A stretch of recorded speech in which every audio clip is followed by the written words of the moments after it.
जे काचेचं आवरण होतं ते एका माती फोडून फोडलेलं आहे आणि जमाव तिथं सध्या संतप्त झालेला आहे. असं वाटतं की एकतर परभणी शहर मराठवाड्यातलं हे अत्यंत महत्त्वाचं शहर आहे. त्या ठिकाणी बाबासाहेबांचा असा पुतळा आहे.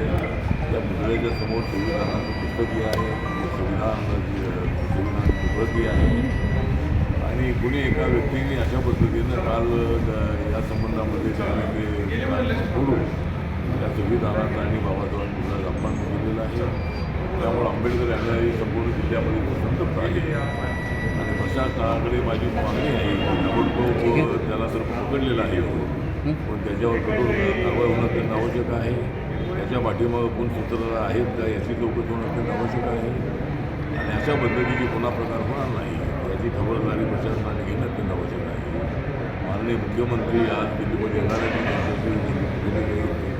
आहे आणि मी जिल्हा अधिकारी आणि त्या ठिकाणचे जे जिल्हा पोलीस प्रमुख आहे त्यांच्याशी बोलणार आहे. आणि अशा पद्धतीनं झालेली घटना अत्यंत गंभीर आहे. परंतु आंबेडकर अन्याय आहे आरोप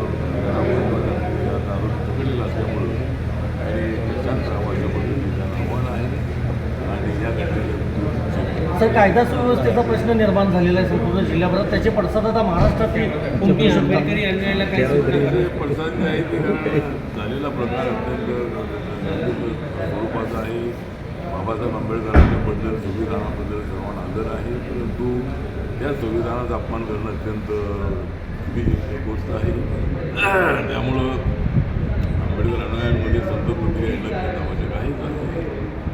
तरी आता आरोपीला पकडलेलं असल्यामुळं सर्वांना शांततेने आवाहन करीत आहे. वारंवार महापुरुषांच्या पुतळ्यांच्या बाबतीत या घटना घडत आहेत सर महाराष्ट्रामध्ये. महाराष्ट्रामध्ये आता एकदम बाबासाहेबांच्या पुतळ्याच्या संबंधातली घटना ही अनेक वर्षानंतर काय करावं तू बाबासाहेबांच्या बद्दल सर्वांना आदर आहे. अनेक जिल्ह्यामध्ये रेल्वे स्टेशन असेल, कलेक्टर ऑफिस असेल, जिल्हा परिषद ऑफिस असेल किंवा अनेक ठिकाणी महत्त्वाच्या ठिकाणी बाबासाहेबांची पुतळे उभे करण्यात आलेले आहे. आणि ते पुतळे उभे करण्यामध्ये प्रशासनाचा ते उभे करण्यामध्ये सवर्ण समाजाचा मराठा समाजाचाही फार मोठा सहभाग आहे. पुतळे उभे केलेले आहे. दलित आणि आपल्या मोर्चामध्ये गेलेले आहेतच आहे. सार्वजनिक ठिकाणी जे पुतळे आहेत ते पुतळे सर्वांच्या केंद्र शासनाच्या झालेले आहे. त्यामुळे अशा पद्धतीनं कुठल्याही पुतळ्याची उत्तम बाबासाहेबांचा महात्मा गांधीचा आणि कोणाचे पुतळे असो त्या पुतळ्यांची उत्तम अयोग्य आहे आणि हे पुतळे सगळे सांगणारे आहेत, आपल्याला देशात दाखवणारे आहे. त्यामुळं अशा पुतळ्यांची उत्तम होऊ नये आणि बाबासाहेबांच्या पुतळ्यांची अजिबात होऊ नये अशी आपली